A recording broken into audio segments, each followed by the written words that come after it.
Defamation పరువు నష్టం. దీనికి సంబంధించి చాలామంది ఫీల్ అవుతూ ఉంటారు.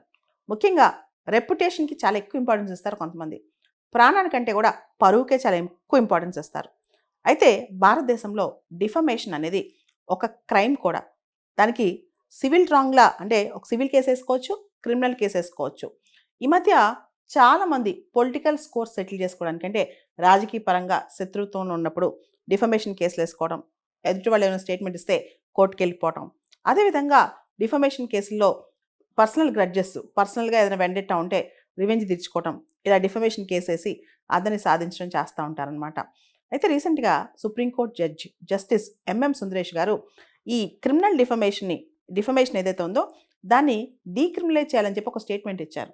బెటర్ దాన్ని డీక్రిమినలైజ్ చేస్తే ఎక్కువగా మిస్‌యూజ్ అవుతుంది ఈ క్రిమినల్ డిఫమేషన్ అనేది అని చెప్పుకొచ్చారనమాట. మనం చూస్తే గనక రాహుల్ గాంధీ గారి పైన చాలా డిఫమేషన్ కేసెస్ పడ్డాయి.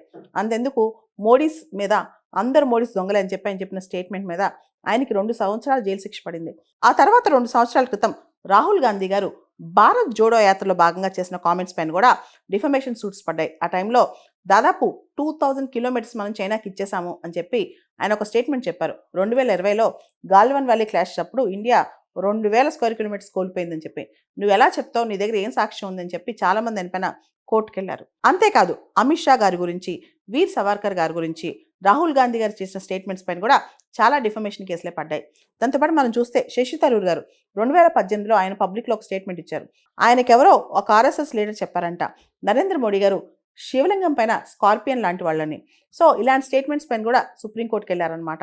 అయితే ఇక్కడ సుప్రీంకోర్టు ఏమంటుందంటే పర్సనల్ గ్రడ్జెస్, పర్సనల్ వెండెట్టా లేదా పొలిటికల్ గేమ్లో భాగంగా ఈ డిఫమేషన్ సూట్లు వేసుకోవడం ఎంతవరకు రైటు, దీన్ని మనం ఎందుకు ఎంటర్టైన్ చేయాలి? ఎందుకంటే ఏదైనా ఒక వ్యాఖ్య దేశద్రోహం అంటే సెడిషన్ కానీ, లేదా హేట్ స్పీచ్ కానీ, లేకపోతే పబ్లిక్ ఆర్డర్ని డిస్టర్బ్ చేసే విధంగా ఉన్న, కమ్యూనల్ హార్మోనిని డిస్టర్బ్ చేసే విధంగా మేము ఎంటర్ అవుతాం. ఈ ప్రైవేట్ ఇండివిజువల్స్, ప్రైవేట్ డిస్ప్యూట్స్ అన్ని కూడా హైకోర్టుకి, సుప్రీంకోర్టుకి ఎందుకు? అసలు ఈ ప్రైవేట్ స్కోర్స్ సెటిల్ చేసుకోవడానికి క్రిమినల్ డిఫమేషన్ ఎక్కువగా వాడుతున్నారు. క్రిమినల్ డిఫమేషన్ అనేది జనరల్గా ప్రైవేట్ పర్సన్స్ పైన, ప్రైవేట్ సూట్స్ ఇవన్నీ వేసినప్పుడు దీనివల్ల కోర్టు టైం వేస్ట్ తప్పితే, కోర్టు కావాలని కోర్టును లాగుతున్నారు తప్పితే దీనిలో కోర్టు ప్రమేయం ఏంటి అని చెప్పి కోర్టు ఇప్పుడు ప్రశ్నిస్తుందనమాట. అసలు మేము ఎందుకు దీనిలో జోక్యం చేసుకోవాలని చెప్పి కోర్టు అంటుంది. అయితే ఇంతకు ముందు మాత్రం చూస్తే కనుక సుబ్రహ్మణ్యం స్వామి వర్సెస్ యూనియన్ ఆఫ్ ఇండియా 2016 కేసులో రైట్ టు లైఫ్లో రైట్ టు రెప్యుటేషన్ అనేది అంతర్భాగం కాబట్టి రెప్యుటేషన్ పోతే నిజంగా రైట్ టు లైఫ్లో వాళ్ళు జీవించే హక్కులో ముఖ్య భాగం, ప్రధాన భాగం పోయినట్టు లెక్క. దాంతోపాటు ప్రతి వ్యక్తికి ఫ్రీడమ్ ఆఫ్ స్పీచ్, భావ వ్యక్తీకరణ హక్కు ఉందన్నమాట. అయితే దానికి కొన్ని పరిమితులు ఉంటాయి. ముఖ్యంగా డిఫమేషన్ అనేది చేయకూడదు. దీనికి సంబంధించి కోర్టు క్లారిటీ ఇచ్చిందనమాట. కానీ ఇప్పుడు చూస్తే కనుక ఈ క్రిమినల్ డిఫమేషన్ అనేది ఎక్కువగా మిస్యూజ్ అవుతుంది కాబట్టి డిఫమేషన్ని క్రైమ్గా తీసేద్దామని చెప్పి కోర్టులు సజెస్ట్ చేస్తున్నాయి అనమాట. ఇక్కడ మనం ఒక విషయం గుర్తుపెట్టుకోవాలి. డిఫమేషన్ అనేది 2 రకాలుగా ఉంటుంది. ఒకటి స్లాండర్, రెండోది లైబెల్ అనమాట. స్లాండర్ అంటే ఓరల్ ఫామ్లో, అంటే నీ మాట ద్వారా కొంతమంది ముందు నువ్వు డిఫేమ్ చేస్తే అది స్లాండర్ కిందకు వస్తుంది. కానీ ఇప్పుడు చూస్తే కనుక చాలా విషయాలు మనం గమనిస్తే అన్నీ పబ్లిష్ అవుతున్నాయి. చిన్న వీడియో చేసిన యూట్యూబ్ వీడియో కూడా ఇప్పుడు లైబెల్ కిందే వస్తుందన్నమాట. లేదా పబ్లిష్డ్ ఫామ్లో ఏదున్నా లైబెల్ కిందే వస్తుందన్నమాట. లైబెల్ అనేది పబ్లిష్డ్ ఫామ్ కానీ, ప్రింటెడ్ ఫామ్ కానీ ఉన్నప్పుడు దాన్ని లైబెల్ అంటారు. దాంతోపాటు పరువు నష్టంలో ఇంకొక రకం కూడా ఉంటుంది.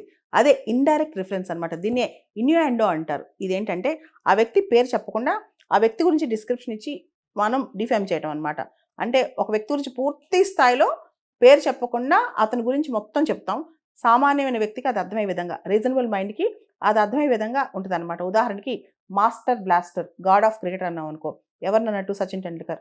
ఇండియాలో జనరల్గా మనం ద మోస్ట్ బ్యూటిఫుల్ ఉమెన్గా కన్సిడర్ చేస్తాం. మిస్ వరల్డ్ అయింది అన్నాం అనుకో, ఎవరిని అన్నట్టు? ఐశ్వర్య రాయ్ అన్నట్టు. అట్లా మనం స్టేట్మెంట్స్ రూపంలో కొందరిని డిస్క్రైబ్ చేసి వాళ్ళని డిఫేమ్ చేస్తుంటాం అనమాట. దాన్ని ఇన్యూయాండో అంటాం. సో ఇవన్నీ కూడా కోర్టు ప్రూవ్ చేయగలిగితే అది క్రిమినల్ డిఫమేషన్ కిందకు అవుతుంది.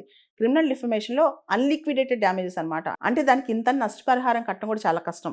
దానికి చాలా హెఫ్టీ అమౌంట్ ఉంటుంది అనమాట. కానీ ఇప్పుడు క్రిమినల్ డిఫమేషన్ కేసెస్ ఎక్కువైపోతున్నాయి. ముఖ్యంగా పొలిటికల్ రివెంజ్ కావచ్చు, పర్సనల్ రివెంజ్ కావచ్చు, ఇవన్నీ. కాబట్టి అసలు ఈ డిఫమేషనే క్రైమ్లా తీసేసి సివిల్ రాంగ్లా చేస్తే ఎలా ఉంటుందని చెప్పి కోర్టులు ఆలోచిస్తున్నాయి. ఇంతకుముందు మనకున్న పినల్ ఐపీసీలో సెక్షన్ 499 మరియు సెక్షన్ 500 డిఫమేషన్ గురించి చెప్తాయి. అదేవిధంగా కొత్త చట్టం భారతీయ న్యాయ సంహితలో సెక్షన్ 356 అనేది డిఫమేషన్ గురించి మాట్లాడుతుంది. ఇక్కడ ఒక మాట మనం ప్రత్యేకంగా చర్చించుకోవాలి. కొంతమంది ఒక బ్యాచ్ ఉంటారనమాట. ఏ చిన్న మాట అన్నా, నార్మల్ మాట అన్నా అఫెన్సివ్గా ఫీల్ అవుతుంటారు. సో ఎవరైతే week, vulnerable, sensitive, hyper sensitive వాళ్ళు అఫెండ్ అయినంత మాత్రాన అది డిఫమేషన్ కిందకి రాదు. ఎవరైతే strong, sensible mind, reasonable mind, courageous mind వాళ్ళు ఫీల్ అయితేనే, అంటే నిజంగా స్ట్రాంగ్ మైండ్స్ కూడా ఎఫెక్ట్ చేసే విధంగా ఆ స్టేట్మెంట్స్ ఉంటేనే అవి డిఫమేటరీ కిందకు వస్తాయి. ఈ విషయం సుప్రీంకోర్టు రీసెంట్గా ఇమ్రాన్ ప్రతాప్ గరీ కేసులో చెప్పింది. యాక్చువల్లీ మనకి ఇండియన్ పీనల్ కోడ్ రాసింది బ్రిటిష్ వాళ్ళ టైంలో, వాళ్ళే రాశారు భారతదేశంలో. అయితే బ్రిటిష్ వాళ్ళు కూడా ఇప్పుడు డిఫమేషన్ని క్రైమ్ కింద తీసేశారు. 2009 నుంచి బ్రిటన్లో కూడా డిఫమేషన్ క్రైమ్ కాదు, అది ఓన్లీ సివిల్ రాంగ్ మాత్రమే.